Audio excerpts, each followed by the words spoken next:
Good morning student. आज हम आपके बाल महाभारत का chapter number 27 Shantidoot Shri Krishna read करेंगे। यहाँ पे श्री कृष्ण शांतिदूत बन के गए थे पांडवों की तरफ से कौरवों के पास हस्तिनापुर संधि की स्थापना के लिए, यानी संधि के लिए वो चाहते थे कि दोनों में अगर संधि हो जाती है तो यह युद्ध नहीं होगा और हर एक जन का कल्याण होगा। तो अपनी एक तरफ से कोशिश कर रहे थे, हालांकि पॉसिबल नहीं था क्योंकि दुर्योधन चाहता था कि युद्ध हो, लेकिन फिर भी वो अपनी तरफ से कोशिश करना चाहते थे, इसलिए वो शांति दूत बनकर श्री कृष्ण हस्तिनापुर गए। शांति की बातचीत करने के उद्देश्य से श्री कृष्ण हस्तिनापुर गए। उनके साथ सात्यकी भी थे। रास्ते में कुशस्थल नामक स्थान में वह एक रात विश्राम करने के लिए ठहरे और जब हस्तिनापुर में यह खबर पहुंची कि श्री कृष्ण संधि की चर्चा के लिए वहां पर आ रहे हैं हस्तिनापुर में, तो धृतराष्ट्र ने आज्ञा दी कि नगर को खूब सजाया जाए, अच्छा किया जाए, ताकि श्री कृष्ण को आने पर उनका अच्छे से स्वागत किया। पूर्वासी में द्वारकाधीश के स्वागत की धूमधाम से तैयारियां भी की। दुशासन का जो महल था वो दुर्योधन के भवन से अधिक ऊंचा और सुंदर था, यानी काफी अच्छा था। इसलिए धृतराष्ट्र ने आज्ञा दी कि उसी भवन में श्री कृष्ण को ठहराने का प्रबंध किया। यानी धृतराष्ट्र काफी खुश थे, वो चाहते थे कि श्री कृष्ण के स्वागत में कुछ कमी ना रहे, इसलिए नगर को सजाने की भी आज्ञा दे दी। और दुशासन का भवन जो काफी सुंदर था, काफी ऊंचा था दुर्योधन के भवन से, इसलिए उन्होंने विशेष प्रबंध दुशासन के भवन में ही किया। पहले श्री कृष्ण धृतराष्ट्र के भवन में गए, फिर धृतराष्ट्र से विदा लेकर भी विदुर के भवन में गए। कुंती वहां श्री कृष्ण की प्रतीक्षा में बैठी थी, उनका इंतजार कर रही थी। वो श्री कृष्ण को देखते हुए उन्हें अपने पुत्रों का स्मरण यानी याद हो गई।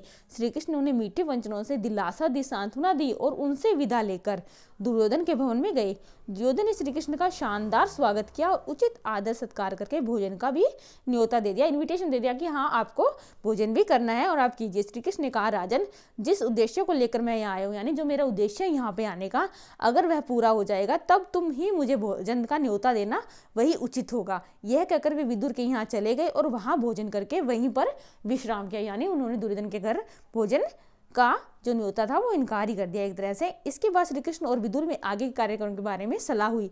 विदुर ने कहा, उनकी सभा में आपका जाना भी उचित नहीं है। यानी सब जानते थे कि दुर्योधन कैसा है, कैसा व्यवहार कर सकता है, हानि पहुंचा सकता है आपको, इसलिए विदुर ने साफ कह दिया कि आपको वहां सभा में जाना उचित नहीं है। दुर्योधन आदि के स्वभाव से जो भी परिचित थे, यानी जो भी जानते थे उनका स्वभाव, उनका यही कहना था कि वे लोग कोई ना कोई कुचक्र रचकर, यानी कुछ षड्यंत्र रचकर श्री कृष्ण के प्राणों तक को हानि पहुंचाने की चेष्टा यानी प्रयास करेंगे। विदुर की बातें ध्यान से सुनने के बाद श्री कृष्ण बोले, मेरे प्राणों की चिंता आप न करें, यानी आप कोई भी चिंतित न हो। दूसरे दिन सवेरे दुर्योधन शकुनी ने आकर श्री कृष्ण ने कहा, महाराज, धृतराष्ट्र आपकी प्रतीक्षा कर रहे हैं। इस पर विदुर को साथ लेकर श्री कृष्ण धृतराष्ट्र के भवन में चले गए। तो धृतराष्ट्र ने उनको बुलाया था, इसलिए दुर्योधन और शकुनी उनको बुलाने गए थे। वासुदेव की सभा में प्रविष्ट होते ही, वासुदेव श्री कृष्ण को कहा गया है, सभा में प्रवेश करते ही सभी सभासद उठ खड़े। उनके स्वागत में श्री कृष्ण ने बड़ों को विधिवत नमस्कार किया और आसन पर बैठे। राजदूत एवं सम्राट अतिथि सा उनका सत्कार किया गया। इसके बाद श्री कृष्ण उठे और पांडवों की मांग सभा के सामने रखी। फिर वह धृतराष्ट्र की ओर देखकर बोले, राजन, पांडव शांति प्रिय है, परंतु साथ ही यह समझ लीजिए कि वे युद्ध के लिए भी तैयार है। यानी अपने दोनों ही बात उन्होंने करा दी कि हाँ वो शांति भी चाहते हैं, लेकिन अगर आप युद्ध चाहते हो तो वो युद्ध के लिए भी बिल्कुल तैयार है। पांडव आपको पिता स्वरूप मानते हैं, ऐसा उपाय करें जिससे आप भाग्यशाली बने, कि आप लकी बने, यानी आप ऐसा उपाय बनाएं कि जो भी सबका भला हो। जिसमें ये सुनकर धृतराष्ट्र ने कहा, सभासदों, मैं भी यही चाहता हूँ जो श्री कृष्ण को प्रिय है। यानी धृतराष्ट्र ने अपनी साफ साफ कह दिया कि हाँ वो भी संधि के लिए तैयार है। इस पर श्री कृष्ण दुर्योधन से बोले, मैं इतना ही कहना चाहता हूँ कि पांडवों को आधा राज्य लुटा दो और उनके साथ संधि कर दो। यदि यह बात स्वीकृत हो गई तो स्वयं पांडव तुम्हें युवराज और धृतराष्ट्र को महाराज के रूप में सहर्ष स्वीकार कर लेंगे। यानी वो जिद नहीं करेंगे कि उन्हें युधिष्ठिर को राजा बना जाए, हमें बस आधा राज्य दे दो, बस हमारे लिए इतना ही काफी है। वो दुर्योधन को युवराज भी मान लेंगे। भीष्म और द्रोण ने भी दुर्योधन को बहुत समझाया, फिर भी दुर्योधन ने अपना हट नहीं छोड़ा, अपनी जिद नहीं छोड़ी। वे श्री कृष्ण का प्रस्ताव स्वीकार करने पर राजी न हुआ। धृतराष्ट्र ने दोबारा पुत्र से आग्रह किया कि श्री कृष्ण का प्रस्ताव मान लो, नहीं तो कुल का सर्वनाश हो जाएगा, नहीं वो अपना जो कुल था वो खत्म हो जाएगा। दुर्योधन ने अपने आप को निर्दोष सिद्ध करने की जो चेष्टा की थी, उसमें श्री कृष्ण को हंसी आ गई। तभी श्री कृष्ण ने दुर्योधन को उन सब अत्याचारों का विस्तार से स्मरण दिलाया जो उसने पांडवों पर किए थे। भीष्म, द्रोण आदि प्रमुख वृद्धों ने भी श्री कृष्ण के इस वक्तव्य का समर्थन किया। यानी श्री कृष्ण ने दुर्योधन के वो सारी बातें बताई जो उन्होंने पांडवों के साथ अत्याचार किया था, गलत किया था। इस पर सभी जो वृद्ध थे, बुजुर्ग थे, उन्होंने इस श्री कृष्ण का समर्थन भी किया था कि हाँ यह बात सही है।